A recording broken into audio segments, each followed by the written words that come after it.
नमस्कार, मी कृपा सबका न्यूज अनकट मध्ये आपलं स्वागत करते। या बातमीपत्रात आढावा घेणार आहोत टॉप 10 घडामोडींचा। काँग्रेस नेते राहुल गांधी लोकसभा निवडणुकीच्या आधीपासून देशात जात जनगणनेची मागणी करतात। त्यांच्या सोबतच इतर अनेक विरोधी पक्षांनीही ही मागणी केली आहे। विशेष म्हणजे केंद्रीय मंत्री चिराग पासवान यांनी देखील या मागणीला समर्थन दर्शवलंय। त्यामुळे या मुद्द्यावरून सध्या राजकारण तापलंय।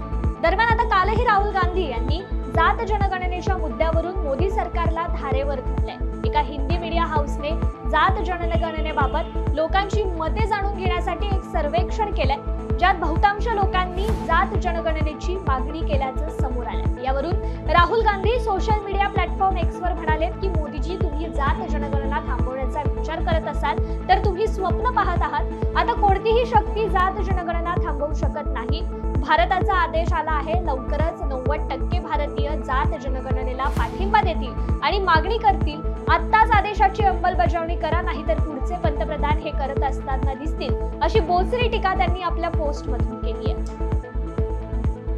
राज्यातील शेतकऱ्यांच्या कृषी पंपांना दिवसा अखंडित आणि भरवशाचा वीज पुरवठा करण्यासाठी मुख्यमंत्री सौर कृषी वाहिनी योजना 2.0 चा विस्तार करून त्याची व्याप्ती वाढवण्यास काल झालेल्या मंत्रिमंडळ बैठकीत मान्यता देण्यात आली आहे। राज्यात शेतकऱ्यांच्या कृषी पंपांना दिवसा वीज पुरवठा करण्यासाठी मुख्यमंत्री सौर कृषी योजना 2.0 राबवण्यात येते। या मिशन मोडवरील योजनेतून 2025 पर्यंत सौर ऊर्जा निर्मिती क्षमतेचे उद्दिष्ट वाढवून 9000 मेगावॅट अधिक उर्वरित 7000 मेगावॅट असे 16000 मेगावॅट विकेंद्रित सौर ऊर्जा क्षमता निर्मिती उद्दिष्टास मान्यता देण्यात आली। यामुळे राज्यातील 100% कृषी पंप ग्राहकांना दिवसा वीज पुरवठा करण्याचा उद्देश साध्य होणार आहे। यासाठी मुख्यमंत्री सौर कृषी वाहिनी योजना 2.0 अंतर्गत देण्यात येणारे प्रोत्साहनात्मक आर्थिक सहाय्य सुरू ठेवण्यास मान्यता देण्यात आली आहे।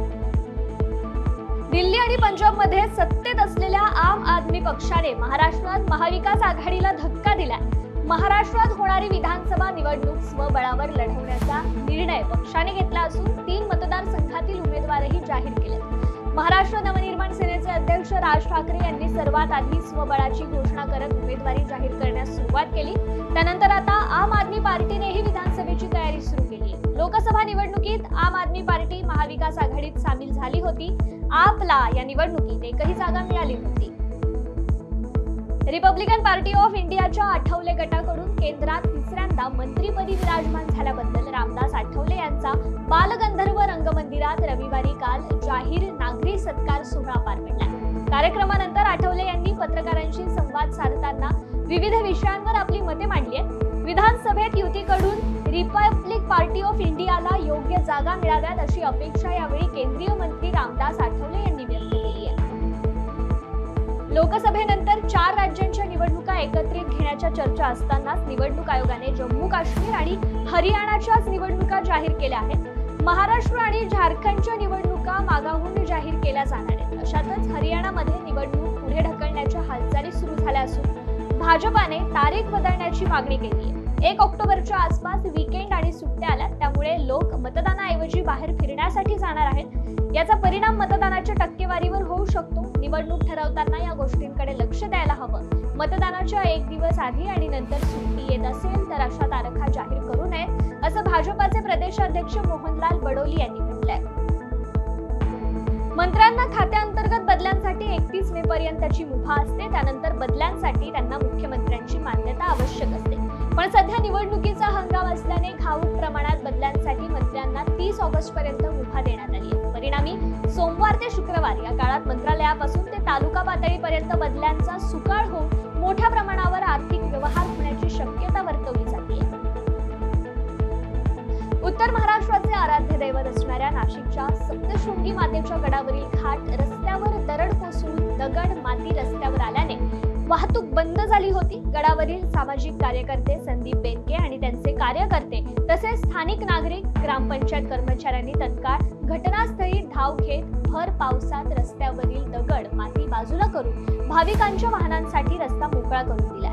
त्यानंतर बांधकाम विभागामार्फत यंत्रसामग्री पाठवून रस्त्यावरील मातीच्या ढिगारा युद्ध पातळीवर बाजूला करण्यात आला।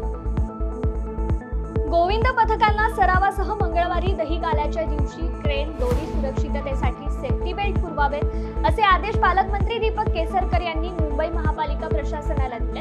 गणेशोत्सवासाठी मुंबई महापालिका एवढा खर्च करत असते तर दहीहंडी उत्सवासाठी खर्च करायला काय हरकत आहे, अशी भूमिका केसरकर यांनी घेतली आहे. गोविंदा, दहीहंडी आणि उंच मानवी थर ही मुंबईची संस्कृती आहे आणि ओळख आहे. ही ओळख टिकावी म्हणून प्रो गोविंदांसाठी जिल्हा विकास नियोजन विभागातून 2 कोटींचा निधी देण्यात आलाय. दहीहंडी साजरी करणाऱ्या गोविंद पथकांना मुंबई महापालिकेच्या विभाग कार्यालयांनी क्रेन, दोरी, सेफ्टी बेल्ट पुरवावेत असे आदेश केसरकर यांनी दिले. मंगळवारी गोपाळकालाच्या दिवशी देखील ही सेवा पुरवावी असे निर्देश त्यांनी दिले. खडतर अशी इंग्लिश खाडी पार करणाऱ्या नाशिक जिल्ह्यातील तन्वी चव्हाण देवरे यांना आज सह्याद्री अतिथीगृहात मुख्यमंत्री एकनाथ शिंदे, उपमुख्यमंत्री देवेंद्र फडणवीस आणि उपमुख्यमंत्री अजित पवार यांच्याकडून महाराष्ट्र शासनाच्या वतीने 5 लाखाचा धनादेश देण्यात आला. तन्वी यांनी युनायटेड किंगडमच्या डोव्हर ते फ्रान्स असे 42 किलोमीटरचे अंतर 17 तास 41 मिनिटात पूर्ण केलं. हे साध्य करणाऱ्या त्या 2 मुलांची माता असलेल्या पहिल्या भारतीय महिला ठरल्या. यावेळी उपस्थितांनी तन्वी यांचं अभिनंदन करून भविष्यातील वाटचालीसाठी त्यांना शुभेच्छा दिल्या. पाकिस्तान क्रिकेट बोर्डाने महिलांच्या T20 संघासाठी नव्या कर्णधाराची घोषणा केली आहे. ऑक्टोबरमध्ये महिला T20 वर्ल्ड कप स्पर्धा खेळवली जाणार आहे आणि या स्पर्धेसाठी 15 जणांचा पाकिस्तानचा संघ घोषित करण्यात आला. या संघाच्या कर्णधारपदी 22 वर्षीय फातिमा सनाला कर्णधारपद देण्यात आले. त्यामुळे आता फातिमा पहिल्यांदाच आंतरराष्ट्रीय T20 क्रिकेटमध्ये नेतृत्व करताना दिसणार आहे. वेळ झाल्या बातमीसह टॉप 10 मध्ये इथेच थांबायची. तुम्ही पाहत राहा